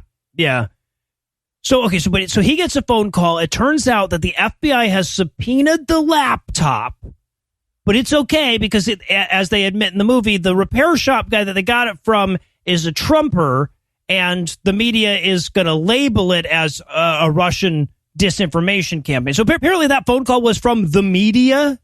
The media was calling him. I don't know. Yeah. No, thank you, the media. Yes. Happy Shabbos to you as well, my friends. And Hunter's like, Russian disinformation, we're using that excuse again? But yeah, they did it a lot, man. Yeah, no, you guys use Russian spies a lot. Yeah. Again, Vladdy's just sitting there like, I don't think you guys feel like we do too much Russian. It works. Can I just say it keeps working on your country? It's like upsetting how often it works. So I feel like I'm corner trapping at democracy right now. Yeah, and then there's this weird... So Hunter Biden goes back in. Joe Biden goes to leave, and he says to Gina Gestapo, he's like, hey, can you stop by Dairy Queen on the way? I want an ice cream. And she's like, he does eat Dairy Queen ice cream. They talked about it on CNN instead of the laptop. Except even then, they have to say, like, and CNN went on about how his favorite flavor is chocolate chip. Guys, they do not serve chocolate chip at Dairy Queen, okay? Like, Dairy Queen is soft serve. No, that's not a flavor of ice cream. Yeah. You get chocolate or vanilla. That's it. You can dip the cone. You can get the peanut butter parfait. That's delicious. That's nice. Yeah, that's good. But again, who was that for? Right? Like, who was sitting at home that was like, I remain skeptical of you. What? Chocolate chip blizzards. Yeah. No, and then there's this like sequence of the Joe Biden character imagining himself doing a glamour shot with Gina Gestapo that was super weird. I feel like the actor requested that. He was like, I want to dry hump the Star Wars lady. And they were like, you can dry hump the Star Wars. And the pervy production guys are just like, I want you to dry hump the Star Wars lady too. And she was like, I want to shut the fuck up in 2017.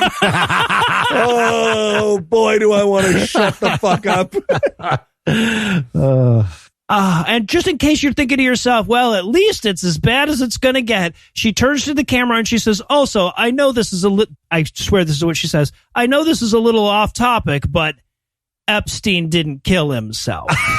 So good. Hey, how come I can see Chicago from Lake Michigan if the earth is curved, huh? Checkmate, glowheads. Podcast listener, if I may part the curtain, there are moments in our careers where Noah and Heath will just let me put some bizarre internal lore bullshit into our podcasts and hope that just as you're doing your dishes, you ignore it. This is that moment for this movie. Right. Whoever the Eli of their writer's room was, like, finally wiped the tears from his face and was like, and you mean it? It can be at the act break? And they were like, it can be at the act break. You can make the Wool Dasher missile concurrent throughout all the podcasts. All right, well, I'll tell you what, I guess quick before they start explaining how the Fed is a fucking Ponzi scheme, we need to take another break. But before that, I'm going to give Act 3 the hard sell. Does Hunter Biden control a mob of axe-wielding goons? Is the media in on it?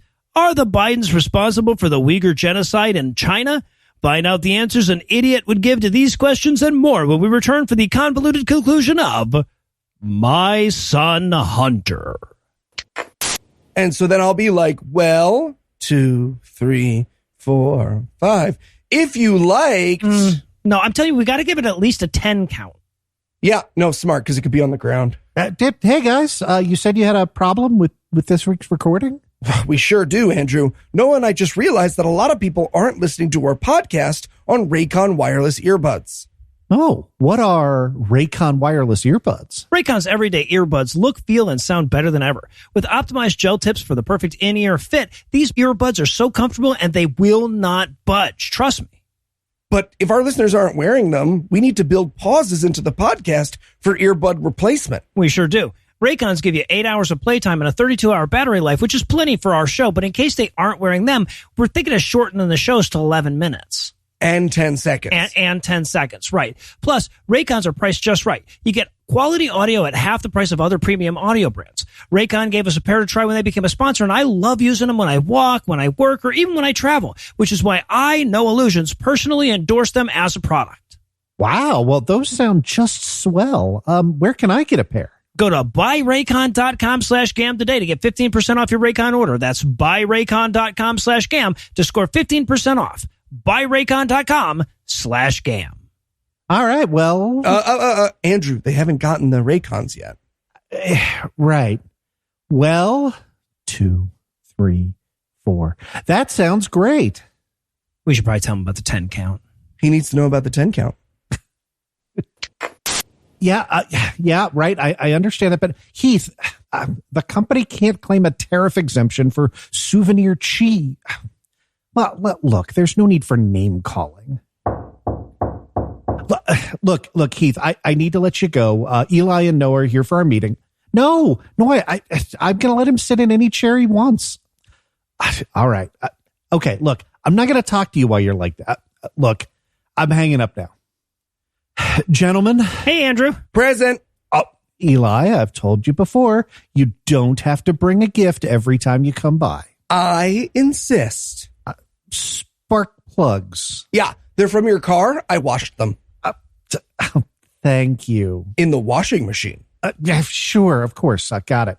Look, how can I help you, gentlemen? We want to make a movie. Really? About what? About Lawrence Fox. Who's Lawrence Fox? Well, he's the star of this week's movie. He's the actor who plays Hunter Biden. I see. Yeah, we want to make a biopic about how Fox publicly opposed the George Floyd protests and opposed vaccination during COVID-19. And then after founding the Reclaim Party, Fox stood unsuccessfully in the 2021 London mayoral election in opposition to what he deemed extreme political correctness. He gained 1.9% of the vote, losing his deposit. Well, gentlemen, since those are exact quotes from Wikipedia, I guess you could do that. Sure. But can we imply that the reason he lost the election so miserably is that he was distracted drinking the urine of children that he buys on the internet? No, you can absolutely not do that. There is no reason to believe that's true. Well, right, sure, but this movie... Look, I do not care what the lunatics from Breitbart did in this movie. I'm telling you, it's a bad idea legally to have a major plot point of your movie be that Lawrence Fox lost his mayoral bid because he was drinking children's urine. That he bought on the internet. That he bought anywhere. Okay.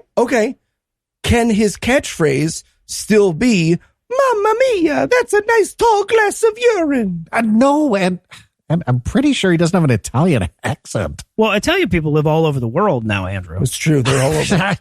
Okay, look, I'm going to say this as clearly as possible. Please do not imply that Lawrence Fox drinks children's urine, no matter where he bought it. Okay, it's not legally protected, and we have no grounds to put that forward. Okay, can we still use hashtag Larry drinks pee for the movie? No. You ruin everything. Why do you Andrew. hate art, Andrew? I could have been a senator from Texas.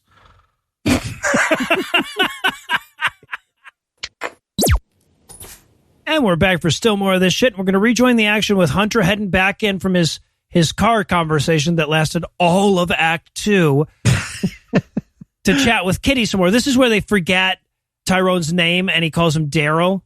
Yep. Mm-hmm. Sends Daryl out for a glass of milk. Mm-hmm. This is where Kitty's like, hey, have you seen all this stuff about your laptop? And he's like, don't worry, it's just for Breitbart and it's for idiots and white supremacists. And I had this thought, I was like, when that stuff happens in their movies, are idiots and white supremacists watching this like, hey, say my name in the movie? like some of my YouTube channels, I'm a patron, they'll say my name occasionally. I'm like, this is fun. This is fun. I like it. Well, and Kitty's like, yeah, don't let it stress you out. She's like, nothing that you could do could be as bad as the stuff that Donald Trump has literally done publicly. Like even the stuff that we're accusing you of in every single instance is something that Trump did publicly, right? Yeah. So then I guess they fuck. So fuck is doing a lot of heavy lifting in that sentence. Okay. Like I keep waiting for Eli's doodly do here about how, the writer's room of 15 people who have never had sex other than in the missionary position with a sky daddy above them looking on disapprovingly would have to write a sex scene, right? Because that's what you get in this movie. Right. They kiss a little bit and then they just like go below the camera while everybody's like, and then I guess he puts his penis in her. That's when I pee my balls into your butt. So then we cut to their post-coital incriminating exposition. Mm-hmm. She loves him now, by the way. So one of the many lies that this movie is pushing is the hooker really likes you, Breitbart News. Yeah, right. Uh-huh. But he loves her too now at this point, right? He's like, that was the best sex ever. And she's like, in what way? He's like, in ways that our writer knows about. Our writer knows all about the sex with women. Your boobs were like bags of sand. You were so dry. It was just perfect. Yeah. There was definitely no infection going on or anything. Sharp clap. And then we have a debate over what the movie says next, because I swear he said usually to come I have to do something with pinky, but you guys have kinky down. So no. He says I usually have to do something. I'm with you. I think he says with my pinky, and then she says, "Oh, I can do kinky." Oh, so I think they're both are. I think you guys are both right. Mm-hmm. But, and at this point she says, "Oh, by the way, my name's not really Kitty, it's Grace Anderson." And I'm just like, "Oh, fuck you. I'm not, no, I have you as Kitty. You're going to stay Kitty. God damn it." And note, by the way, that even later in the movie, when she is talking to her non-porn evil underworld contact, they still call her Kitty. Yeah. So yeah. The movie forgets that, just like it forgets poor Tyrone's name. Also, yeah, right. Also, so he's like, "Hey, I have a gift for you." And it's a gift a la Eli going to Andrew's office in a skit. glass full of sneezes. 100%. Yeah, I was going to say, yeah. Some Tootsie Roll water. Yeah, right. He's like, "Look, it's a picture of me and my dead brother when we were kids." And she's like, "But why would I want that?" He's like, "It advances the plot in some weird way. I don't know. And then he proposes. He asks her to marry him. And she says no. She says no, because that's not how their crazy story goes, even in their head. And okay, by the way, just in case you weren't annoyed enough by this fucking movie, starting here, there will be an unanswered ringing phone in the background. Yep. There might as well just be a bunch of people with long fingernails and chalkboards walking around. Yep, for the rest of the scene. And it is right on the level of Weird Al's Albuquerque, right? Like it rings Yes. for the next 11 minutes. And it's unbelievable. Yeah. And she's like, "Okay, well, here, I'll tell you what, I'll make you a deal. You're still obviously worried about the laptop thing. Why don't you just tell me all the incriminating stuff about you, and then I'll know what to keep secret." And he's like, "That's a great idea. We could really get the rest of the movie out in that manner." And she's like, "We sure could. It would make perfect sense now." I would not have to sit in the car with the guy who thinks he's Kelsey Grammer. This is brilliant. Yeah. So he apparently Act 2 was about Ukraine. Now Act 3 is going to be all about China, right?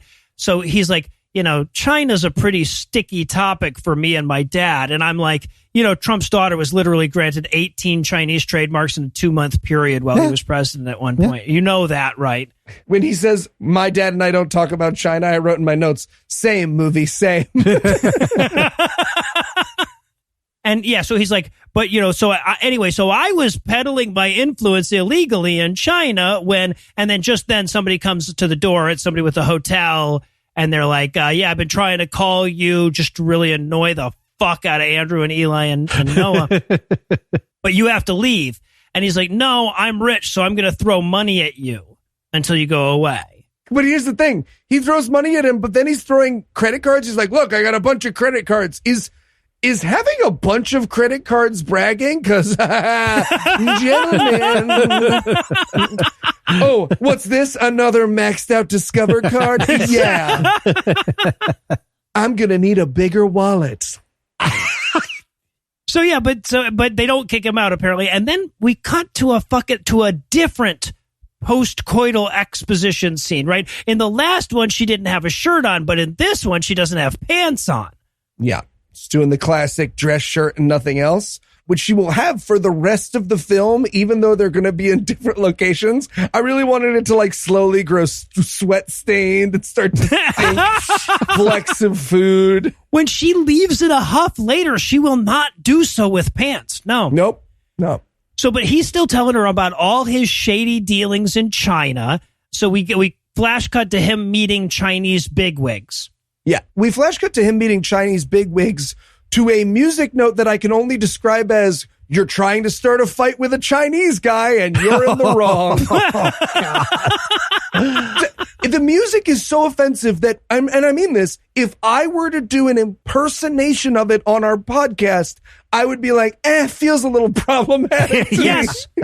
Right. Yeah. Just picture your grandma doing some racist stuff against Asian people. Did you do it? You nailed it. That's the music right now as we cut to China. And the voiceover, Hunter Biden is saying, yeah, I was meeting all these Chinese bankers. It was like meeting the head of Goldman Sachs. And I'm like, was it like meeting the head of Deutsche Bank? Sorry.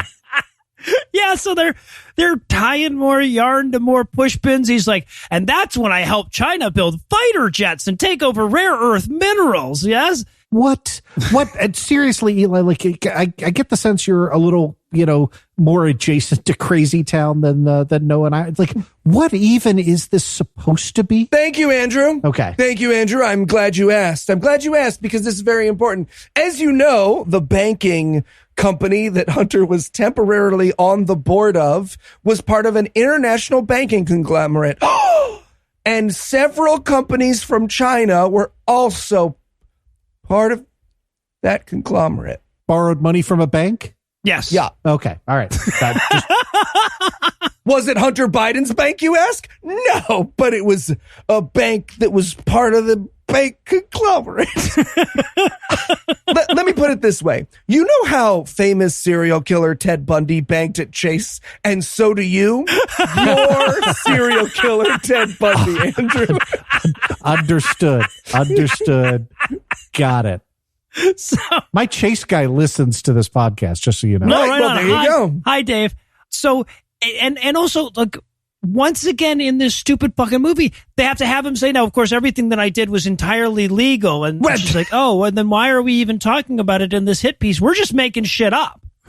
Not just that, they also have to admit that when Hunter Biden found out that there were members of the banking conglomerate loaning to these Chinese companies that had these nefarious things, he actually withdrew from the company entirely. They admit that at some point in the movie, and they're like, yeah, but he didn't give all the money back like the end of a fucking Batman movie or whatever it is we expected him to do.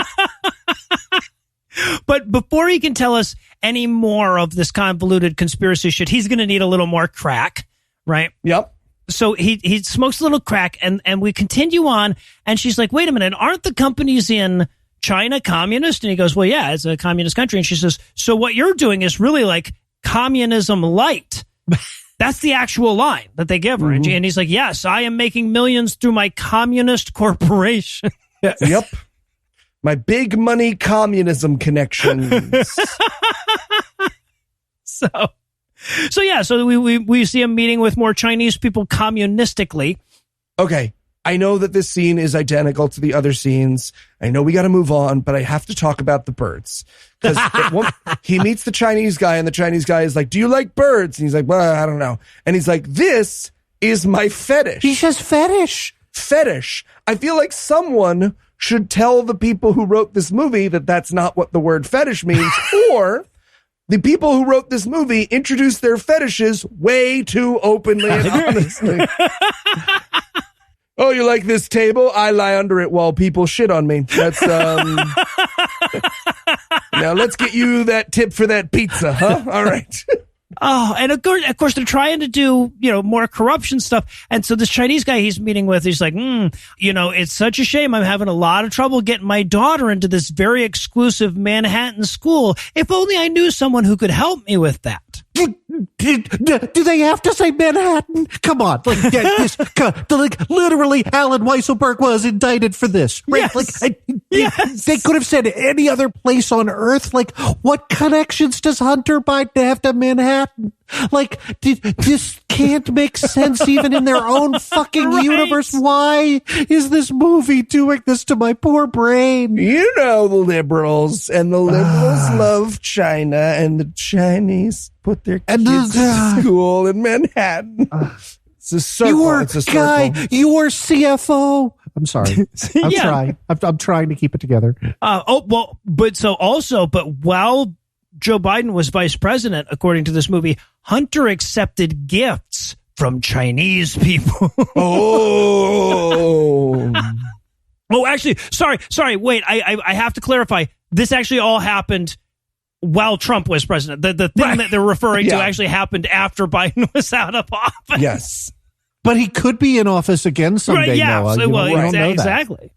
Also, at the very end of this scene, right, where he gets the credit cards and the gifts from the Chinese guy, they turn to camera and they're like, hey, technically we didn't have to do this. This wasn't in China. It actually took place not in China, but we wanted to do more racism. So that's why we had the birds and the... Think about how much more racist this music would be if this just happened in like Baltimore. Yeah. Bong, bing, bing, bong, bong, bong, bong, bong. Is this a Radisson? Why does a Radisson have a gong? I get clients from time to time, not revealing any of them here on the air, but who will ask, like, Braggy, if I put the name, if I say, and it's just my opinion that, then I can say whatever the fuck I want, right? And I have to explain to them, no, right? Like that's not some kind of magic words. And I think nobody told the people who wrote this movie at Breitbart that, right? Like, yeah, I think they're just like, oh, see, like we have crazy, wacky, racist music and bird fetish or whatever. Then like we can say anything, even outright lies, and call it an opinion. By the way, not the standard. Yeah, I appreciate you not mentioning me outright. Just saying some of your clients. That's very classy. I appreciate it. Yeah, you're welcome. So now he's going to elaborate on some evil lawyering he did for a guy named Patrick Ho, who turned out to be a spy. This is where they imply that Hunter Biden helped people steal nuclear secrets because of his connections to the White House. Mm-hmm. Again, not to put too fine a point on it, but you did that.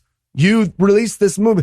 At one point, there was an in-office conversation where they were like, hey, guys, you remember that part of the movie we're about to release where we accuse Hunter Biden of releasing nuclear secrets? Do you think we should release that the day that they announce empty folders full of nuclear secrets were found on our side's golf club? In a shed at Mar-a-Lago. Yeah.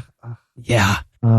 But then they're like, and she's just like, oh, wow, so you were involved with a Chinese energy company. And he's like, yep, I sure was. She says, was that nuclear energy? He says, yeah, sure was. And she says, that has nuclear in the name. He's like, right? That's scary. Yeah, basically the bombs that'll be used to vaporize our children. Isn't that right, Grandma? Oh, and then there's this other part where like some other Chinese guy that was tangentially involved with Hunter Biden's cousin's nephew's roommate or whatever was also busted by the FBI. And his last name was also Ho. Right. But the racists who made this movie know their listeners and viewers. So they had to be like, as a different guy. It's not it. This wasn't. So again, dear listener, this is not Eli Bosnick doing one of his patented bits. This is the movie puts up in the subtitles a different Ho under the sky because, it's like Smith over there with these people. Like, yeah. Just, are you fucking kidding me? Like, A, it's not funny, but like, it would not have been funny if this were 1964. Like, this is not funny. Yeah. Oh. Yeah. Well, and at this point, she's like, well, did you divest in all the companies that he was involved with since he was a criminal too? And he's like, John Kerry's kids didn't divest from them. And we're all like, what the fuck is even happening now? What the fuck are you talking about? Also, like, I like how, because they're like, the Bob and Jill Hines, of the like Teresa Hines Carey, who was married to John Kerry. And I'm just sitting there going like, oh, you mean like the Hines, like long-standing Republican Senator John Hines? Oh, we're not going that way for the qualifications? Okay, all right. As it turns out. Just to be clear. Second cousin John Kerry, inventor of Al Gore's internet. Yes. Yeah, the Hines family, just to be clear, the Hines family has been involved in Republican politics since the beginning, right? For 100 years. Like the reason her name is Teresa Hines Carey is because she married out of the family and into John Kerry. So anyway. Yeah. Yeah. But and then this is maybe the most tenuous connection that they draw, and they really just beat the shit out of it. I love this one so much. This is the best one. So he says, well, at one point I invested in a company that made facial recognition software for the Chinese government. And Kitty says, oh my God, they used that software to genocide the Uyghurs, right? You're basically responsible for that now. And he's like, oh my God, I am. And I'm so sad now. Yes. Kitty, who up until this point has happily listened along while he gave nuclear secrets away to the Chinese government, is like, whoa, whoa, whoa, whoa, whoa. A facial recognition company? Did you not know that China has, real quote from the movie, millions of cameras? They do have a lot of cameras. No, that part's true, Eli. They do have millions of cameras. And let's say this. They found a genocide, right? They found a real terrible thing happening, and they managed to get almost everything wrong about it. And as starting off with, we learned for the third time emphasized that Kitty's connection is through some like Christian missionary group over there that, you know, cares a lot about the Uyghurs. And I just want to be clear. Like, so the Uyghur genocide is horrible. We should be doing everything we can about it. They are ethnic Muslims in China, right? Like, yes. I'm pretty sure the Christian nationalists who made this movie do not give a damn about the Uyghurs in any shape, sense, or fashion. Right. Yeah. Also, the Uyghur genocide not largely being operated through facial recognition technology. They're in concentration camps. Yeah, you're not unlocking your iPhone and it's like, beep, red 1/8 Uyghur. Ah, shit, they're coming. Fuck, there's a little, I shouldn't have done Find My Friends. They're going to get Find My Uyghurs. This is an app that they install on all the iPhones. Why didn't they just have Hunter Biden develop that, right? Like, since the movie is only not based in fact anyway. Right. Yeah. Right. Why didn't they have him just in the concentration camps killing some Uyghurs or right, something? with a machete. Why Right. not? Yeah, and some younglings. Him and Salman Rushdie back to back, facing down the Uyghur hordes. What? It's your movie. You're not constrained by truth. Nope. Yeah, and then the moment we've all been waiting for, it's time for the tragic backstory of Kitty. Sure. The sex worker, the person he's just bouncing his exposition off. She's like, now let me tell you a little something about me. And we're like, oh, good. Let's get some depth on this bio. Yeah, Kitty so far in this movie would have been poorly written for a Philip K. Dick female character. Yes. Right? Like she is nothing. Yeah. But she starts explaining that when she was a kid, her parents were missionaries in China, and her friend, who she called Aunt Ming, was taken to concentration camp because she was a Uyghur Muslim, apparently. The Christian missionaries were doing a shit job with it. Yeah, really fucked up with Aunt Ming, let me tell you. They heard there was another sequel. They got super excited. Before they knew it, damn, she's got a Quran. We should also point out, like, again, not to make any joke about the Uyghur genocide, because it is terrible. She is just saying whatever the fuck your crazy aunt is. Right? Because, like, the Uyghur genocide, they're like, there are concentration camps. And I'm like, yeah, there actually are concentration camps. And they're stealing their organs. And I'm like, they're not stealing.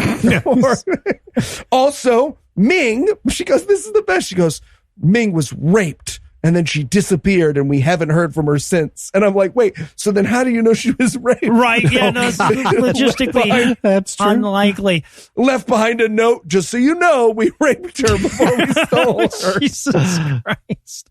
Right, at one point they're like, and the Uyghur genocide also includes forced abortions. And I'm like, oh, it must be really rough for people not to have a choice in such an important decision for themselves. Yeah. Must be really bad. And then this is where the movie implies... This is the best. So good. That Hunter Biden intentionally left his laptop with the hopes that Rudy Giuliani would find all the incriminating evidence because he secretly hates his dad and wanted to take his campaign down.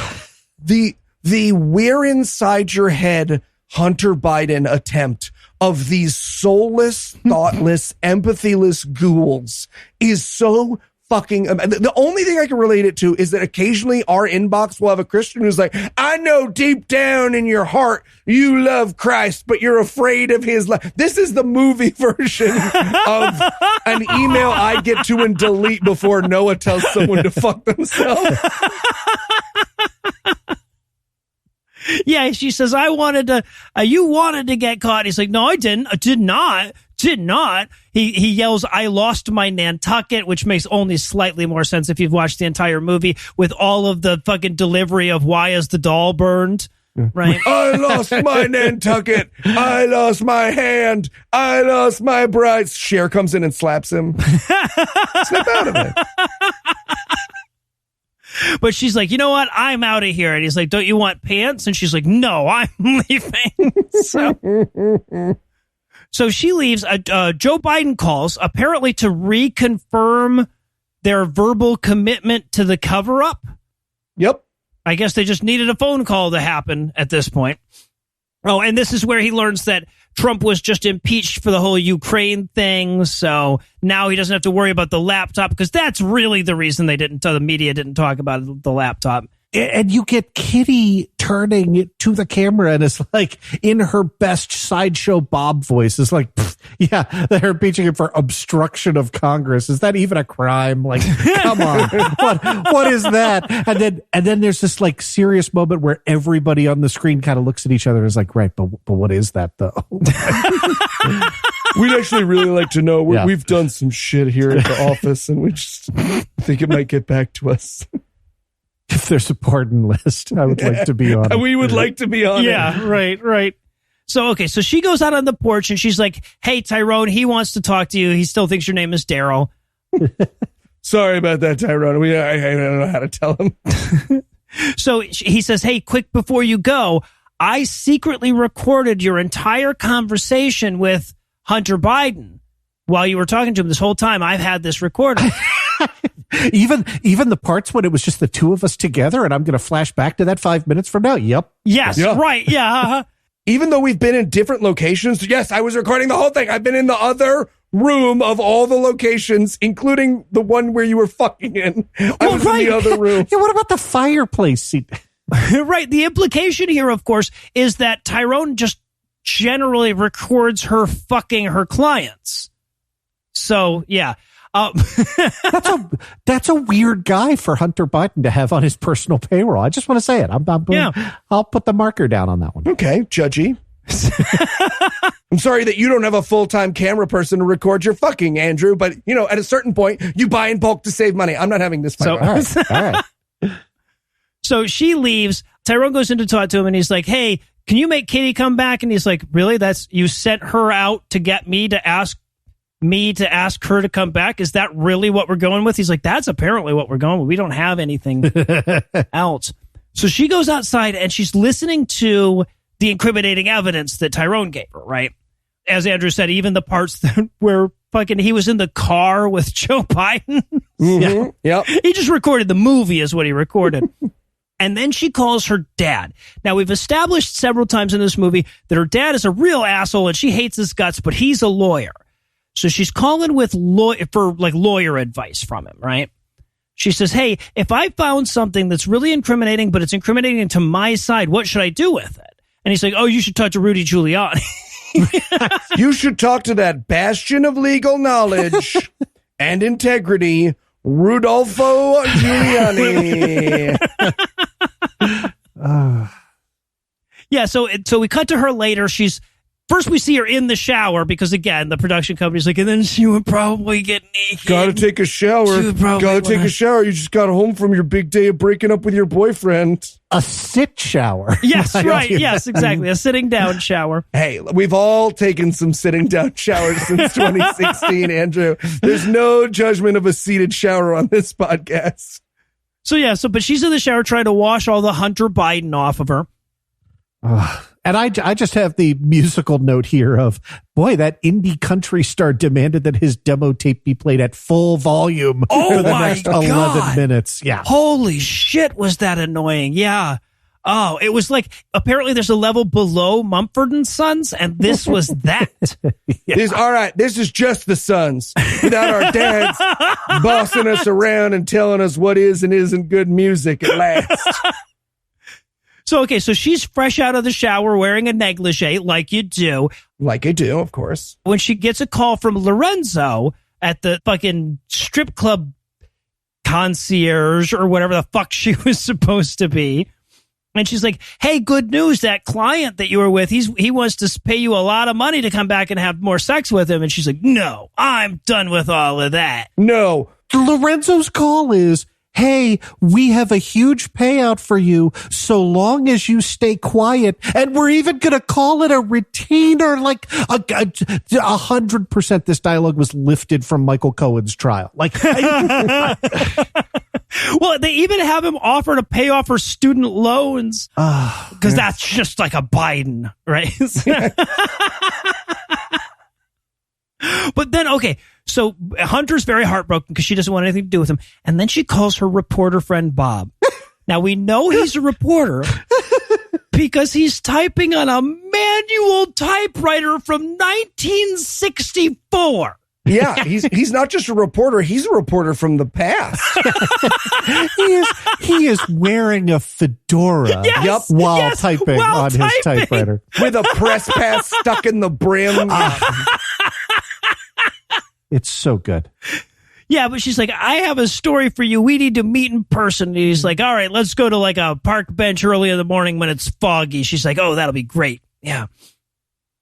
So we cut to a park bench early in the morning where it's foggy and her and Bob the reporter are going to meet. And she's like, have you heard about Hunter Biden's laptop? And he goes, oh, for fuck's sake. I got up early, went out in the fog. God damn it. I have this muffin place that I love. And I was like, I'm going to be late if I have I love that muffin. I'm not going to have a Nutri-Grain bar. It's dangerous to drive in fog like this, by the way. I should let you know. Yeah. So again, just side note, Bob the reporter changes out of the fedora, and in this scene, I swear to fucking God, is dressed like Roger Stone. That does not happen by accident. That's not a look that you stumble into in your closet. You have to say, oh, I'm going to pull the full Roger Stone today. Yeah. I feel like Roger Stone wandered onto set and was like, he's not dressed nice enough. Here, I've got an old Halloween Adventure Penguin costume you can put him in. And there you go. Can we tattoo Richard Nixon on his ass? Right, yeah. I have a tattoo gun plugged into my fucking cigarette lighter. Right, and so of course they have to like try to tackle the question of if all of the if the premise of this movie is true, why is there no evidence of it? Right, that's what this scene is doing. And so she's like, "Look, I've got Hunter Biden admitting to all the stuff Breitbart's been saying about him on tape. Here it is," and he's like, "No, I don't want that. No news media in the lamestream media would publish that, right?" They wouldn't want it. And even if they did, Google and Twitter would ban it with their algorithms. Mm-hmm. Definitely don't do that thing I advised you to in Act 1 of type in Hunter Biden laptop into Google. Right. Yeah, exactly. But part of this scene rings true, right? Like, because you can see it on Bob the reporter's face when she's like, I have brought you here to talk about Hunter Biden's laptop. And you can see like just the, oh, you're a fucking crazy person. I get it. Right, yeah. That one was not hard for them to mine on that. Like, oh, yeah. Well, right. And yet another example of this movie, like trying to seem precognitive to Uncle Frank. She's like, let me tell you about Hunter Biden's laptop. And Bob the reporter's like, what are you, some fucking Trump supporter? Right. Because that's exactly what Uncle Frank is going to get told when he tries to tell people about this movie later. Right. And she's like, no, I'm just a hooker with a heart of gold and a super big conscience when it comes to what I imagine the Uyghur genocide to be. All right. So, and then we cut. So she's back home. She's fresh out of the shower and in a negligee again, because that's mostly what she has.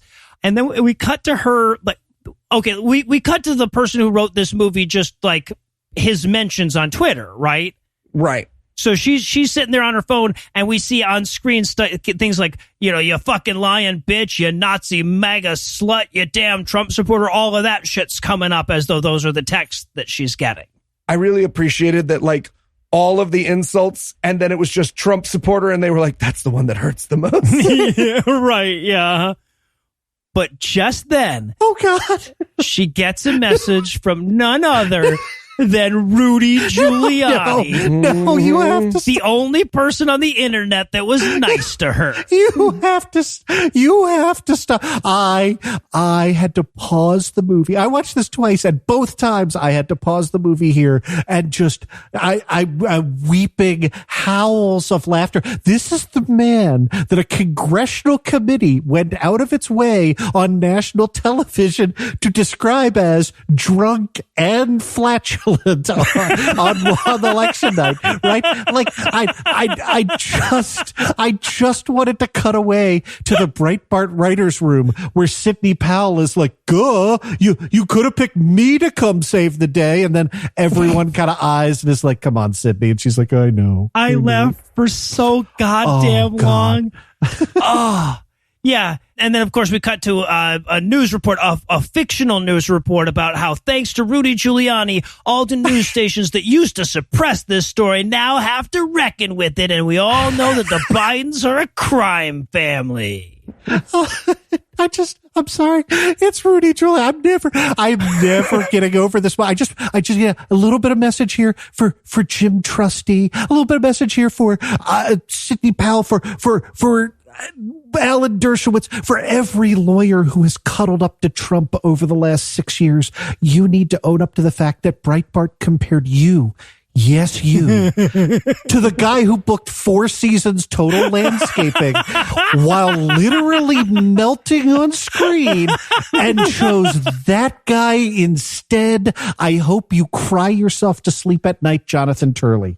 Oh, God. So in their little fantasy, Hunter gets arrested for the things that even in their movie they admit weren't crimes, and Trump wins re-election. Yeah, and then my stupid gay niece apologized, and it was just a phase. And well, Ricky. Yeah.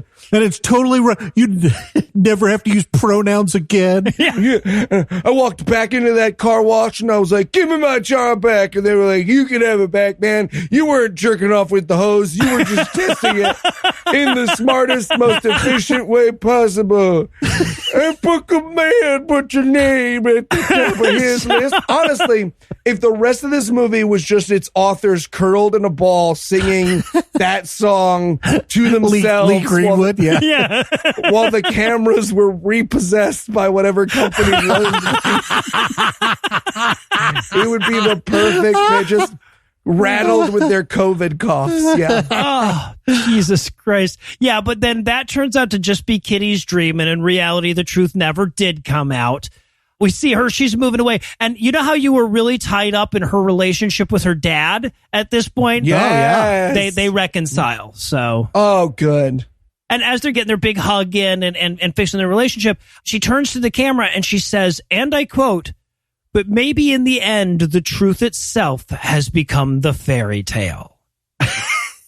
What? He who questions training only trains himself. So yeah, and then so the credits roll and we get news footage of like every news source in the fucking world going, everything in this movie is stupid and not true. This is bullshit. I literally was just befuddled because the only possible way this makes sense is if you think a reputable media outlet saying, well, this is obvious Russian disinformation means it's the opposite of that. And I'm sitting there going, you do know, like, your guys, like Republican Senator Richard Burr signed off on the Senate Intelligence Committee report that said the Russians did exactly this in the 2016 presidential election, right? Like, yeah. This is not a grand conspiracy to like, as if the Russians would ever interfere in an election. Like, yeah. Well, either it's that or it's their lawyer going, no, we ended the whole movie with a bunch of news clips saying that this wasn't true. How could you possibly imagine that we... But they have to get in more lies. Oh, right. Like they say the New York Post published a story on this and then got banned on Twitter. And again, not to steal their fact check, but like it's at NYPOST on Twitter. Yeah, you'll find it right there. Yeah, there's that. The only thing they say that is kind of I guess you have to give them that is they're like, the news media finally acknowledged that Hunter Biden had a laptop. Yep. Yeah. He had a laptop after all. Got us there. You're one step ahead of your last conspiracy theory, which required there to be a pizza parlor with a basement that didn't have a fucking basement. Right. Yeah. So, good. Yeah. You know, great job, but heading in the right direction at least. All right.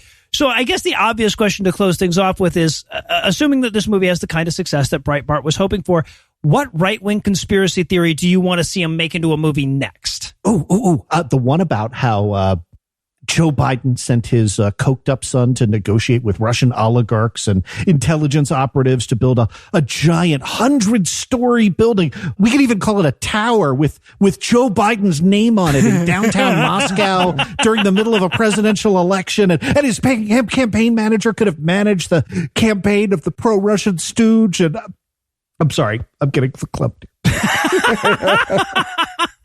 I just want to point out, Joe Biden did not have everyone around him sign non-disclosure agreements, including Stormy Daniels. Right? Oh, God.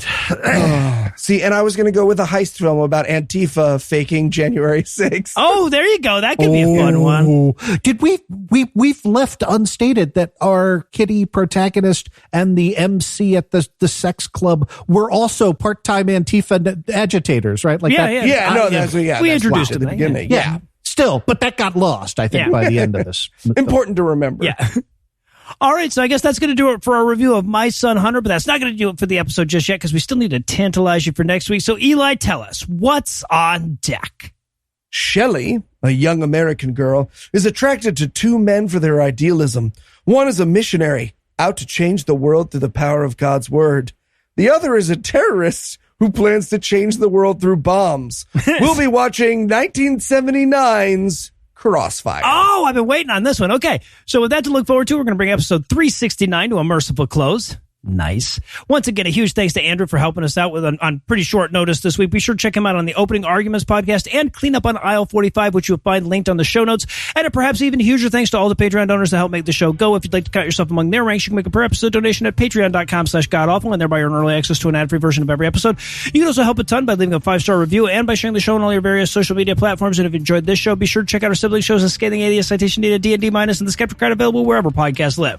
If you have questions, comments, or cinematic suggestions, you can email godawfulmovies@gmail.com. Legal services for this podcast are provided by the law offices of P. Andrew Torrez. Tim Robertson takes care of our social media. Our theme song was written and performed by Ryan Slotnick of Drafts on Mars. All of the music was written and performed by our audio engineer Morgan Clark and was used with permission. Thanks again for giving us a chunk of your life this week. For Ethan Wright and Eli Bosnick, I'm No Illusions, promising to work hard to earn another chunk next week. Until then, we'll leave you with the Breakfast Club close. Every single person who paid to watch this movie also sent $19.95 to Steve Bannon to help build that wall, and they are very confused as to why those evil crack-smoking Democrats stopped them. Gina Carano went on to nothing. Like, seriously, look at her IMDb. It's got cobwebs on her filmography. Breitbart News nervously looked at the smoking, dead, charred body of Kiwi Farms and mumbled to itself, "Does anyone else hear drums?" Yeah.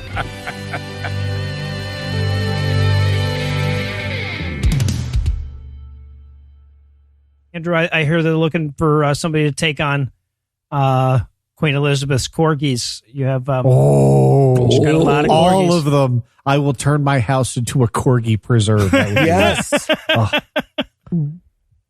I think you'd make a great new queen, Andrew. Yeah. Just for the Honestly, record. that would be the easiest way to get it all taken care of. Yeah. Shipping all those poor corgis over the ocean. That's right. That'd be cruel. The preceding podcast was a production of Puzzle and a Thunderstorm, LLC. Copyright 2022. All rights reserved. Bonus days are back for pros. Only at Lowe's. Get savings on new Flex Stacked Lithium with more purchase. Minimum spend of $300 required. See Lowe's.com for more details. Selection varies by location. Valid through 10/27.